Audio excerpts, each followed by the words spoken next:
Imagine standing in the center of modern Lyon, France. Cars move steadily across the bridges of the Rhône and the Saône. Trams glide quietly along their tracks. Cafes spill out onto the sidewalks, and apartment windows look down on busy streets filled with thousands of people. The city feels dense, energetic, and continuous. Buildings stretch in every direction. Traffic flows constantly. Lights fill the skyline. Now remove almost everything. Remove the cars. Remove the wide boulevards. Remove the dense rows of stone apartment blocks built centuries later. Instead, imagine a much smaller settlement. A few clusters of houses, narrow dirt streets, wooden workshops, stone churches rising above modest neighborhoods. Large parts of the modern city simply do not exist. It is the year 1000 AD, and the city known today as Lyon is called Lugdunum in its distant Roman past. But by this time, that powerful Roman metropolis has long since faded. What remains is a smaller, quieter medieval city slowly rebuilding itself among the ruins of one of the Roman Empire's most important urban centers. To understand Lyon in the year 1000, we first have to understand what it used to be. A Roman city at the center of Gaul. Nearly 1,000 years earlier, Lyon had been one of the most important cities in Western Europe. Founded in 43 BC by the Romans, the city of Lugdunum quickly became the administrative capital of Roman Gaul. Its location was strategic. Two major rivers, the Rhône and the Saône, met here. These waterways connected the Mediterranean world to Northern Europe. Goods, soldiers, officials, and messages all passed through the city. At its peak during the early Roman Empire, Lugdunum was a large and sophisticated urban center. It had Roman theaters carved into hillsides, a forum at the center of civic life, bath complexes, aqueducts bringing fresh water from distant hills, temples dedicated to Roman gods, and the imperial cult paved roads connecting it to the rest of the empire. Estimates suggest the Roman city may have had tens of thousands of inhabitants, making it one of the largest settlements north of the Alps. But Roman cities depended heavily on the stability of the empire itself, and that stability did not last forever. The long decline after Rome. From the 3rd century onward, the Roman world began to experience growing instability. Political crises, economic disruptions, and external invasions weakened imperial control across Western Europe. Cities like Lugdunum began to shrink. Trade routes became less reliable. Public construction slowed. Maintaining large infrastructure systems like aqueducts and bath complexes became increasingly difficult. Then came the final turning point in the 5th century, when Roman authority in Western Europe collapsed entirely. By the late 400s, the Western Roman Empire had effectively disappeared. The cities it left behind did not vanish overnight, but they changed dramatically. In Lyon, large areas of the Roman city were gradually abandoned. Grand public buildings fell into disrepair. Some were dismantled for building materials. Others slowly collapsed. Without the economic network of the Roman Empire, maintaining a large urban population was far more difficult. Over the next several centuries, Lyon became a smaller settlement focused around defensible areas and religious institutions. Lyon in the early Middle Ages. By the year 1000 AD, Lyon was no longer the enormous Roman administrative capital it once had been. Instead, it was a compact medieval town with a population likely measured in the low thousands. The city's core lay along the Saône River, at the base of a steep hill known today as Fourvière, the same hill where many Roman structures had once stood. Some Roman ruins were still visible. Stone walls, fragments of roads, and abandoned structures remained scattered across the landscape. In some cases, medieval buildings reused Roman foundations or construction materials. To the people living in Lyon at the time, these ruins would have been reminders of an earlier world whose scale they could barely imagine. But medieval Lyon was not simply a city of ruins. It was a living town, slowly adapting to new political and economic realities. Who controlled the city? In the year 1000, Lyon existed within a complicated political environment. Nominally, the region belonged to the Kingdom of Burgundy, which was closely tied to the Holy Roman Empire. But real power inside the city often rested in the hands of religious authorities, particularly the Archbishop of Lyon. During the early Middle Ages, bishops and archbishops frequently held both spiritual and political authority in major cities.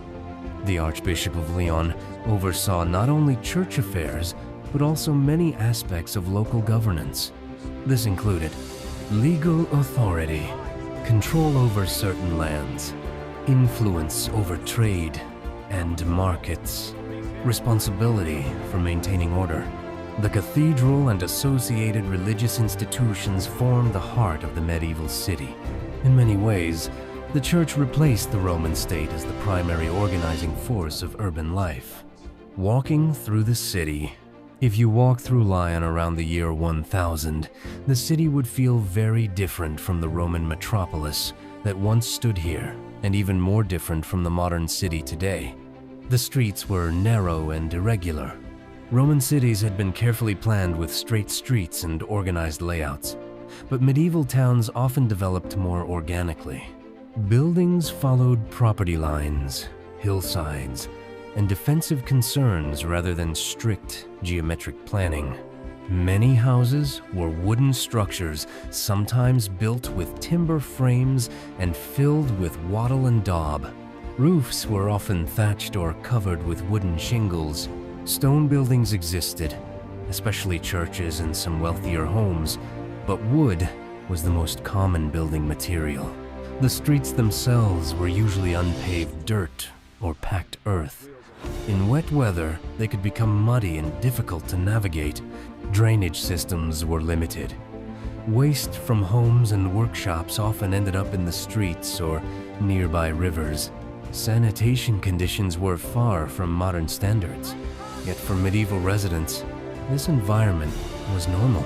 Cities like Lyon were still attractive places to live because they offered opportunities that rural villages did not. Work and daily life. Most residents of medieval Lyon were workers and craftsmen. The city supported a range of trades. You might find blacksmiths forging tools and horseshoes, bakers preparing bread in communal ovens, weavers producing cloth, tanners processing animal hides, merchants selling goods from local farms. Markets were a central feature of urban life. Farmers from surrounding countryside brought produce into the city: grain, vegetables, meat, and wine. Lyon's position between major river routes meant that it also participated in regional trade. Goods could travel along the Rhône toward the Mediterranean or northward through river and overland routes into the rest of Europe. Although Lyon was far smaller than in Roman times, its geographic position still made it an important trade crossroads. Food in medieval Lyon. Daily meals in Lyon around the year 1000 would have been simple but filling. Bread formed the foundation of most diets. It was often made from wheat when available, though barley or rye were also common depending on harvest conditions. People also ate vegetable stews, beans and lentils, cheese from local farms, salted or smoked meat, fish from nearby rivers. Wine was widely consumed, particularly because the Rhône Valley had long been suitable for vineyards. Water sources were not always clean, so fermented drinks were often safer. Food quality varied greatly depending on wealth. Merchants and church officials might enjoy more varied diets, while poorer laborers relied heavily on bread and simple soups. Religion at the center of life. religion shaped daily life in medieval Lyon. The church calendar structured the year through festivals, fasting periods, and religious celebrations. Church bells marked time throughout the day. Major churches and the cathedral served as gathering places, not only for worship, but also for social interaction and public announcements. Monasteries in and around the city also played important roles. Monks preserved texts, managed land, and provided charitable support to the poor. For many medieval people, religion was deeply intertwined with every aspect of life, from birth and marriage to illness and death. A city slowly growing again.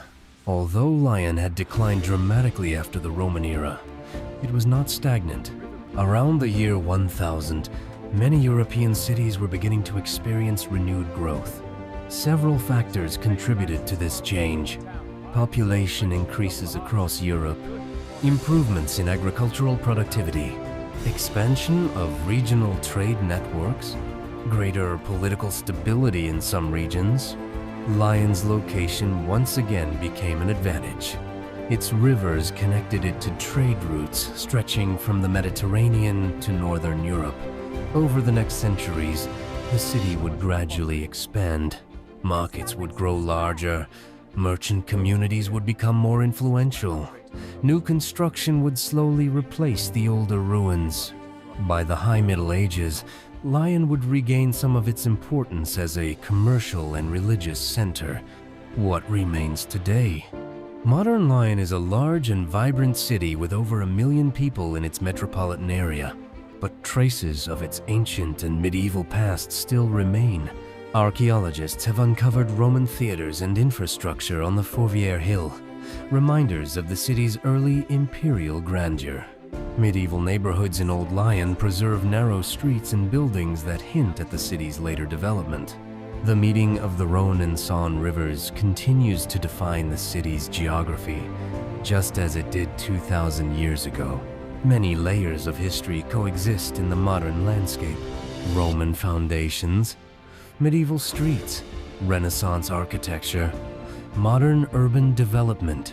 Each period left its mark. From Roman capital to medieval town, the story of Lyon around the year 1000 is not simply one of decline. It is a story of transformation. The Roman city of Lugdunum was built as part of a vast empire, supported by imperial administration, long-distance trade, and monumental infrastructure. When that system collapsed, the city could not maintain the same scale. But instead of disappearing, Lyon adapted. It became smaller, more local, more centered on religion and regional trade. Over centuries, it slowly evolved again. The medieval town would eventually grow into the larger European city we recognize today. And beneath the streets, buildings, and bridges of modern Lyon lies the memory of all those earlier versions of the city, Roman, medieval, and beyond.